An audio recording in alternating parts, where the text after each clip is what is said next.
Olá, fofinhos e fofinhas, tudo bem com vocês? Voltei, né, para a leitura do livro Mais Esperto que o Diabo.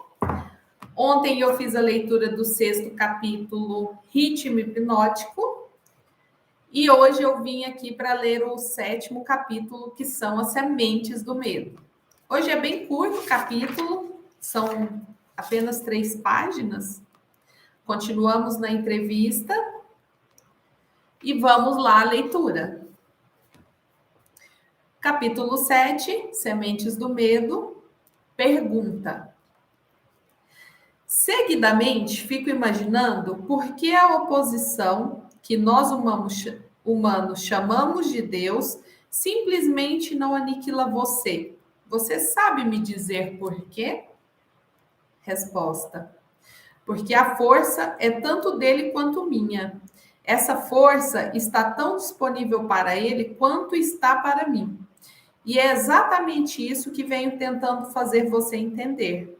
A força mais poderosa do universo pode tanto ser usada com objetivos construtivos e positivos, através do que os humanos chamam de Deus, quanto com objetivos estritamente negativos, através do que vocês chamam de diabo. E ainda tem algo mais importante que você deve saber. Essa força pode ser usada por qualquer humano de forma tão efetiva quanto eu ou Deus podemos. Pergunta. Você faz uma afirmação que não me parece muito palpável. Você tem como provar o que está afirmando? Resposta. Sim, mas seria muito melhor se você provasse por si mesmo.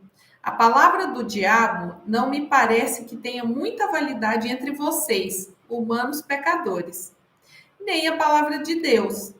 Na verdade, vocês temem o diabo e não confiam no seu Deus. Por isso, vocês têm apenas uma fonte disponível através da qual vocês podem se apropriar do benefício da força universal, que é justamente confiando e usando a sua própria força do pensamento. Esse é o caminho direto para a central universal de inteligência infinita. Não há outro caminho disponível a ser trilhado para qualquer ser humano. Pergunta: por que nós, seres humanos, não achamos o caminho para a inteligência infinita antes? Resposta: porque eu os interceptei primeiro e os tirei do caminho, plantando nas suas mentes pensamentos que destroem a sua força de tal forma que vocês não conseguem usar a sua mente de forma adequada. Fiz com que fosse atrativo para vocês usar o poder da inteligência infinita a fim de obter fins negativos, através da ganância, da avareza, da luxúria, da inveja e do ódio. Lembre-se, a sua mente atrai aquilo que ela mais enfatiza. Para mantê-los longe da minha oposição, tudo o que eu tinha que fazer era alimentá-los com pensamentos que fossem úteis à minha causa. Pergunta: se eu estou entendendo, o que você quer dizer é que nenhum ser humano precisa temer o diabo ou se preocupar em bajular a Deus? Resposta: é precisamente isso. Essa admissão pode afetar minha reputação, mas também, ao mesmo tempo, pode atrapalhar a minha oposição, já que ela abre espaço para enviar mais humanos diretamente para a fonte de toda a força.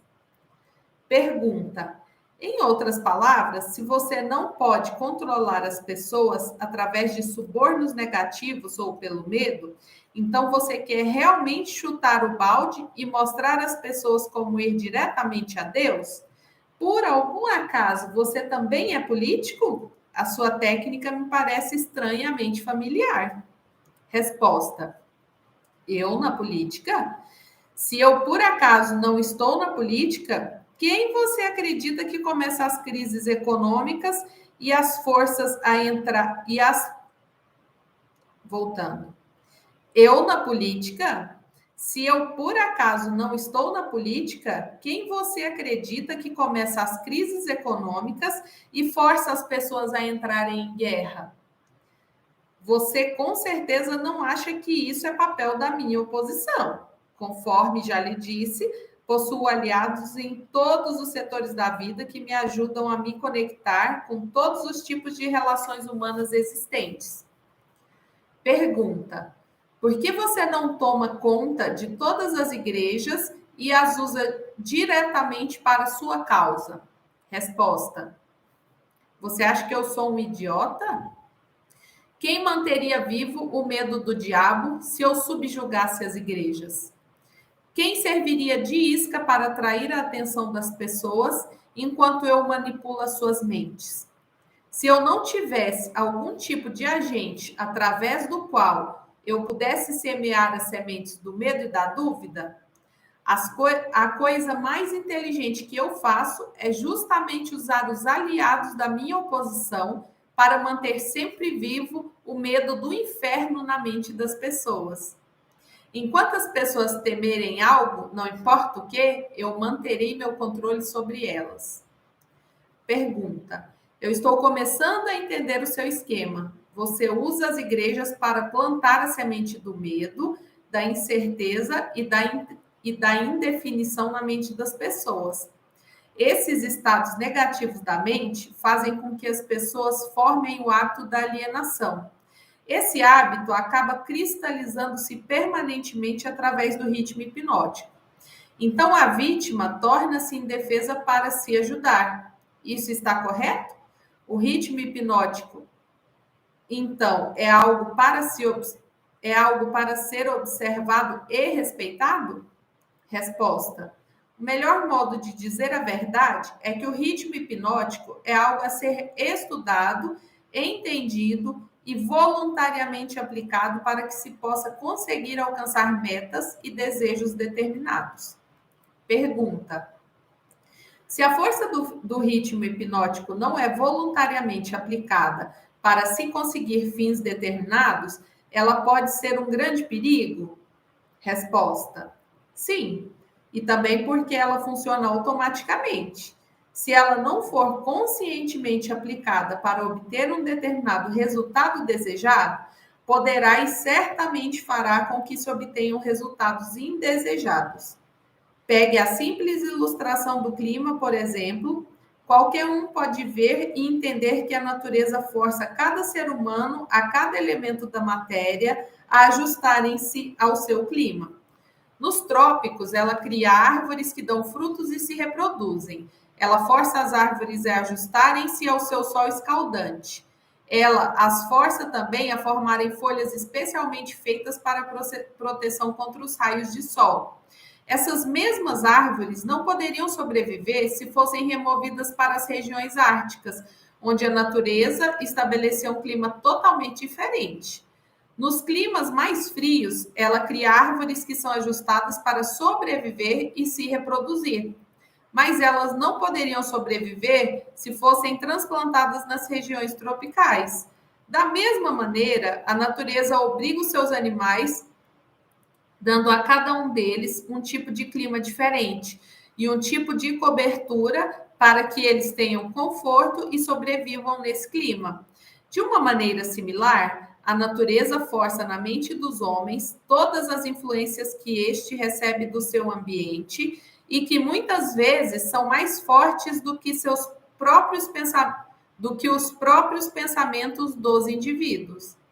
As crianças são forçadas pela natureza a receber influência de todos à sua volta, a não ser que seus próprios pensamentos sejam mais fortes que essas influências. A natureza estabelece um ritmo definido para cada ambiente. E tudo dentro desse ritmo é forçado a entrar em sua frequência. O homem sozinho possui o poder de estabelecer o seu próprio ritmo de pensamento, considerando que ele exercita esse privilégio antes de o ritmo hipnótico ter forçado sobre ele as influências do seu ambiente. Todas as casas, todos os tipos de negócio, toda cidade e vilarejo e cada rua e centro comunitário tem o seu próprio, definido e discernível ritmo. Discernível ritmo. Se você deseja conhecer a diferença que existe na frequência de ritmos das ruas, Dê uma caminhada na Quinta Avenida em Nova York. Depois, desça uma rua em direção aos bairros pobres. Todas as formas de ritmo tornam-se permanentes com o tempo. Pergunta: cada indivíduo possui seu próprio ritmo de pensamento? Resposta: sim. Essa é precisamente a maior diferença entre os indivíduos. A pessoa que pensa em termos de poder, sucesso, opulência, define um ritmo tal que atrai essas possessões desejáveis? A pessoa que pensa em termos de miséria, escassez, fracasso, desencorajamento e pobreza atrai essas influências indesejáveis. Isso explica porque tanto o sucesso quanto o fracasso são resultados de hábito. O hábito estabelece o ritmo do pensamento e esse ritmo atrai o objeto que, por sua vez, representa os pensamentos dominantes. Pergunta: o ritmo hipnótico, por acaso, é algo que se parece com um ímã que atrai coisas que possuem uma afinidade magnética? Isso está correto? Resposta: sim, isso está correto. Esse é o motivo de porque todos aqueles que são orientados para a pobreza acabam acumulando-se nas mesmas comunidades. Isso explica aquele velho adágio: a miséria adora a companhia. Isso também explica porque as pessoas que começam a tornar-se bem-sucedidas em qualquer tarefa acham que o sucesso multiplica com muito menos esforço conforme a passagem do tempo. Todas as pessoas bem-sucedidas usam o ritmo hipnótico, tanto conscientemente quanto inconscientemente, esperando e exigindo sucesso. A exigência torna-se um hábito. O ritmo hipnótico toma conta do hábito e a lei da atração harmoniosa a traduz no seu equivalente físico. Pergunta: em outras palavras, eu sei o que eu quero da vida. Peço deliberadamente o seu apoio. Peço deliberadamente e apoio o meu pedido com total consciência e desejo pagar o preço que a vida cobrar para conseguir o que quero. E ainda recuso aceitar quaisquer substitutos. A lei do ritmo hipnótico tomará conta dos meus desejos e me ajudará, pelos meios lógicos e naturais, a transformar esses desejos em realidade física. Isso é verdade? Resposta: isso descreve a forma como a lei trabalha. Pergunta: a ciência estabeleceu provas irrefutáveis de que pessoas são o que são devido a dois fatores principais: a hereditariedade e a influência do ambiente. Elas trazem consigo, ao nascer, uma combinação de todas as qualidades físicas de seus numerosos ancestrais. Após chegarem aqui, elas atingem a idade da autoconsciência e daquele momento em diante elas formam suas próprias personalidades e mais ou menos definem os seus destinos no planeta como resultado das influências dos ambientes às quais elas estão sujeitas, especialmente as influências que as controlam durante a sua infância. Esses dois fatos foram tão bem estabelecidos que não há o menor espaço, mesmo para qualquer pessoa inteligente, questioná-los. Como pode o ritmo hipnótico mudar a natureza de um corpo físico, que por sua vez é uma combinação de milhares de ancestrais que viveram e morreram antes de terem nascido? Como pode o ritmo hipnótico mudar a influência do ambiente em que se vive? As pessoas que nascem em meio à pobreza e à ignorância possuem uma forte tendência a permanecerem guiadas pela pobreza e pela ignorância durante toda a sua vida. O que, se é possível, se é que é possível, pode o ritmo hipnótico fazer sobre isso? Resposta: o ritmo hipnótico não pode mudar a natureza do corpo físico que se herda ao nascer, mas ele pode modificará, mudará, controlará e fará permanentes as influências ambientais que estiverem à nossa volta. Pergunta: se entendi o que você quer dizer, das duas uma. Ou o ser humano é forçado pela natureza a aceitar e tornar-se parte do ambiente que ele escolhe, ou as forças do ambiente são impostas sobre ele. Resposta: isso está correto, mas há modos e meios pelos quais um indivíduo pode resistir às influências de um ambiente que ele não deseja aceitar. E há também um método pelo qual se pode reverter a influência do ritmo hipnótico, partindo do negativo para se alcançar resultados positivos. Pergunta: você quer dizer que existe um método definido pelo qual o ritmo hipnótico pode ser utilizado para servir em vez de destruir? Resposta: é exatamente isso que eu quero dizer. Pergunta: diga-me como esse fantástico fim pode ser obtido. Resposta: para que a minha descrição seja de algum valor prático, ela necessariamente terá que ser longa, porque terá que cobrir os 7 princípios da psicologia, os quais devem ser entendidos e aplicados por todos aqueles que desejem usar o ritmo hipnótico para ajudá-los a forçar a vida a lhes trazer aquilo que eles realmente querem. Pergunta: então, divida a sua descrição em 7 partes, cada uma delas contendo uma análise detalhada dos 7 princípios, com instruções simples para sua aplicação na prática.